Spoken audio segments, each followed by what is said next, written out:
The calm waters of Pearl Harbor shimmered under a quiet Sunday sunrise. But within minutes, that peace would be shattered forever. December 7, 1941, a date that would echo through history. At 7:48 a.m., the skies above Hawaii filled with the drone of hundreds of Japanese aircraft. Dive bombers, torpedo planes, and fighters swept down upon the unsuspecting U.S. Pacific Fleet anchored neatly along Ford Island. The first explosions tore through the harbor like thunderclaps of apocalypse. Flames and smoke engulfed the battleships, and chaos erupted on the decks below. It was not a declaration of war, but an ambush. A calculated strike masterminded by Admiral Isoroku Yamamoto, whose aim was to cripple America's naval strength in one decisive blow. The Japanese force had sailed across the Pacific undetected, launching over 350 aircraft from 6 carriers. The code word, Tora, Tora, Tora, crackled through Japanese radios. The signal that total surprise had been achieved. Within minutes, the pride of the U.S. Navy lay in ruins. The battleships Arizona, Oklahoma, and West Virginia sank to the bottom, while others burned and buckled under relentless bombardment. Men scrambled to return fire, their anti-aircraft guns thundering amid a storm of explosions. In less than 2 hours, 188 American aircraft were destroyed, and more than 400 servicemen lost their lives. It was devastation on an unimaginable scale. The cost of unpreparedness and misplaced trust in the calm of a Sunday morning. But hidden beneath the tragedy was a critical oversight by Japan. None of America's aircraft carriers were in port that day.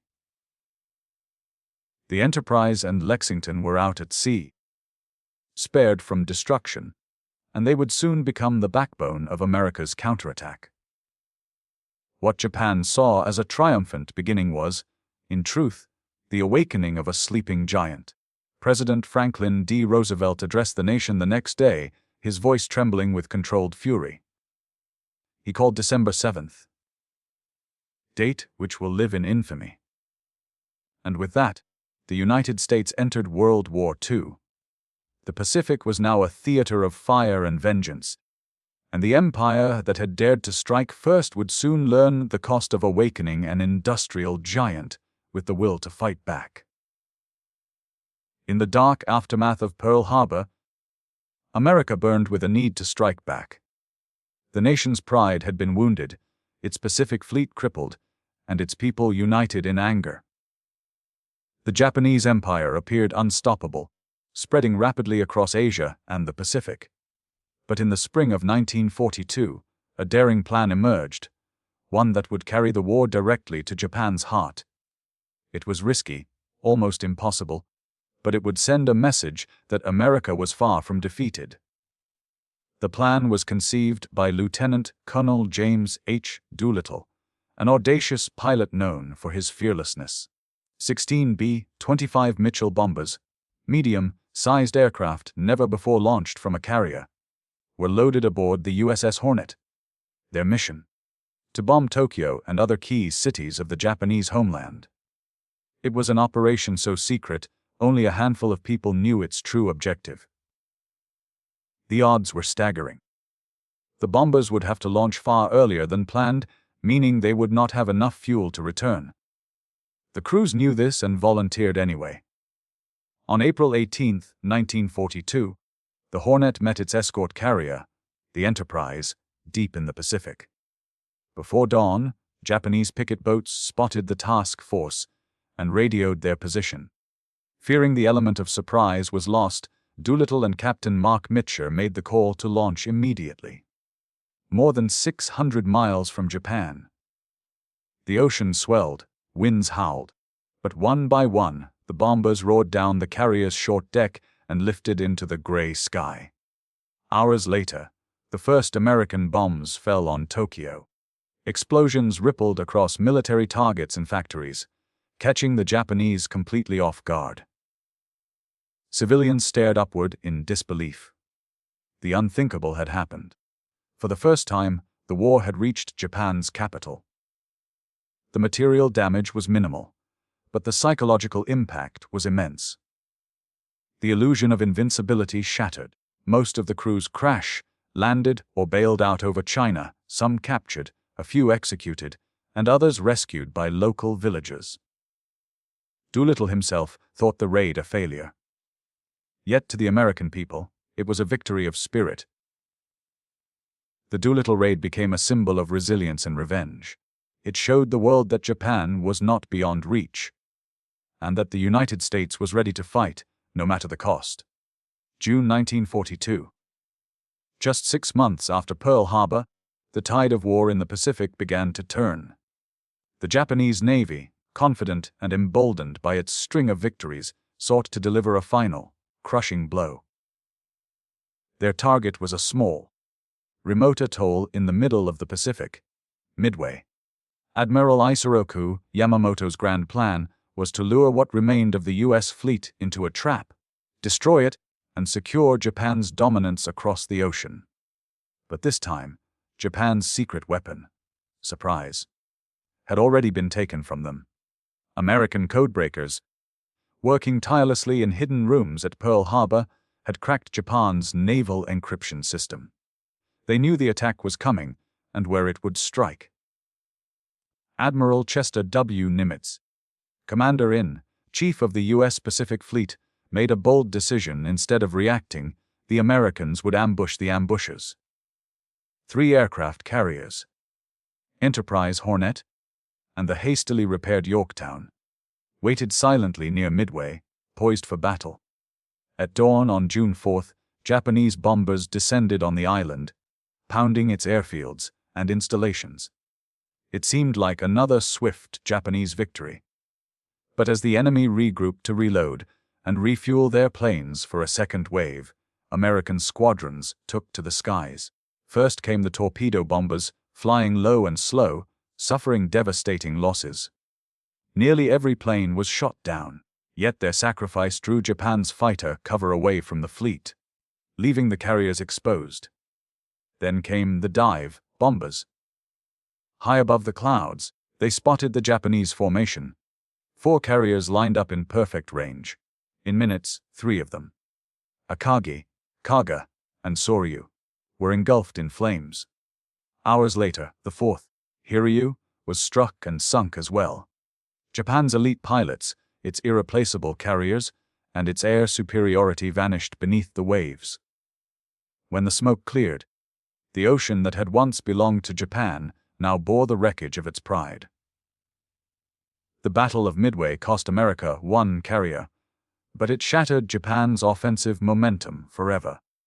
From that moment on, the Japanese Navy would never fully recover. Midway was more than a victory.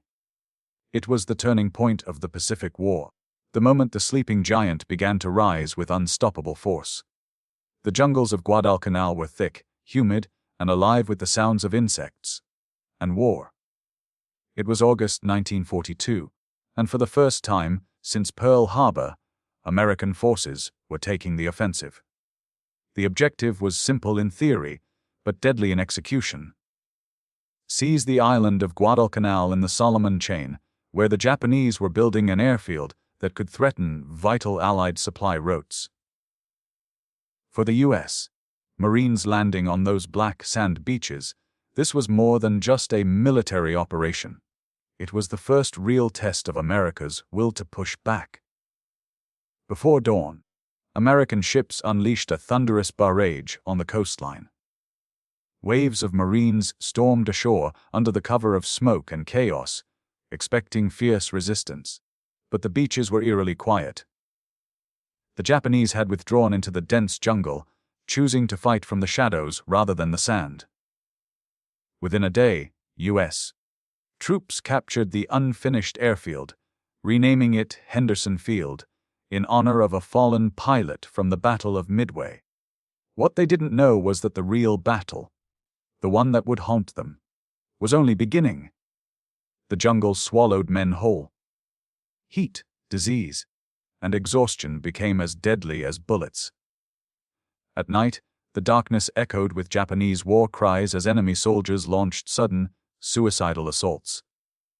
Every patch of ground was contested, every hill fought for in blood. The Japanese called it a fight of honor, the Americans called it survival. Offshore, massive naval battles raged as Japan fought desperately to cut off American reinforcements. The Battle of Savo Island became one of the worst defeats in U.S. naval history, as Japanese cruisers struck with deadly precision under cover of night. For weeks, the Marines on Guadalcanal were stranded, short on ammunition, food, and medical supplies. Yet they refused to yield. By November, after months of relentless fighting on land, sea, and air, the Japanese began to withdraw. Guadalcanal had bled both sides dry, but the Americans held firm. For the first time, Japan's advance across the Pacific had been stopped. The price was steep.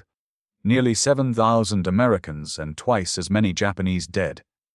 But Guadalcanal proved a single, defining truth: the tide of war was turning, and the United States would no longer fight to survive, but to win. By late 1943, the United States had found its rhythm in the Pacific. The strategy was clear. Don't fight for every island, but leapfrog across the ocean, seizing only those strongholds necessary to push closer to Japan. It was called island hopping, and it would bring the war ever nearer to the enemy's doorstep. The first major test of this strategy came with the Gilbert Islands and the tiny atoll of Tarawa. Before dawn on November 20, 1943, the sea off Tarawa was crowded with American ships. More than 17 aircraft carriers, 10 battleships, and hundreds of support vessels formed an armada like none before. The goal was to capture the heavily fortified island of Bto, where 500 Japanese soldiers waited behind concrete bunkers and barbed wire. As the bombardment began, the sea lit up with flashes of fire and thunder. Battleships shelled the shore for hours, reducing palm trees and bunkers to smoke and dust. Or so it seemed. When the first wave of Marines moved in, reality hit. The tide was too low for their landing craft to clear the coral reef. Many men were forced to wade hundreds of yards through waist deep water under direct machine gun fire. The sea turned red. Those who made it to the beach faced a storm of bullets, grenades, and artillery. The Japanese had prepared for this moment. Their bunkers had survived the bombardment, and they were determined to fight to the death. For 3 days, the island became hell on earth.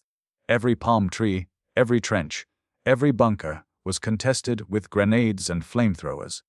The Americans called in air strikes and naval guns so close to their own lines that shrapnel rained down on friendly troops.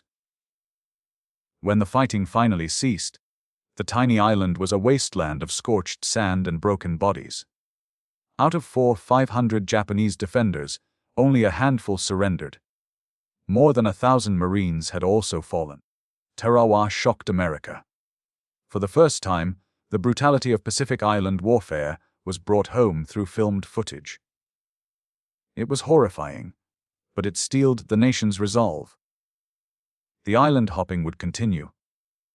Through the Marshalls, the Marianas, and the Philippines.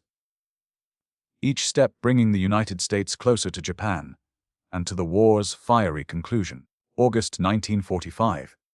The world stood on the edge of something it had never seen before. After years of brutal fighting across the Pacific, Japan was cornered. Its navy lay in ruins, its cities burned to ashes, and its people starving. Yet the empire refused to surrender. The United States, wary from the cost of war and the staggering losses at Iwo Jima and Okinawa, faced an impossible choice: launch a full invasion of Japan that could cost millions of lives, or use a weapon unlike any in human history: the atomic bomb. At 8:15 a.m. on August 6, a lone B-29 bomber named Enola Gay flew over Hiroshima. From its belly fell a single bomb, Little Boy. 43 seconds later, the city vanished in blinding light. A mushroom cloud rose higher than the mountains, and within moments, tens of thousands were gone.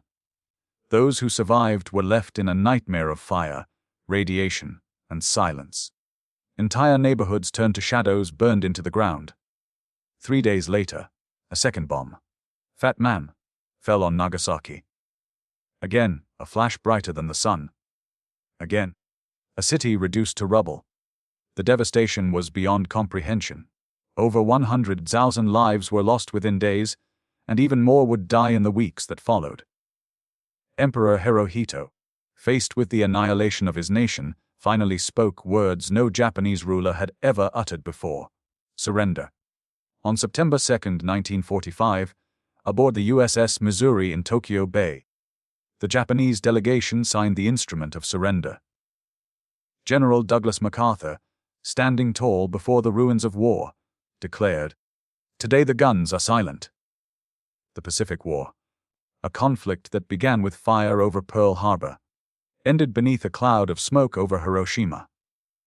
Across the world, soldiers wept, families rejoiced, and humanity stood stunned by the power it had unleashed. The Second World War was over, but the age of atomic fear had begun. If this story moved you, let us know what you think. History is not just written in textbooks. It's written in human lives. Share your thoughts below. Like this video if you value stories that must never be forgotten. And subscribe to help us keep uncovering the moments that changed our world forever.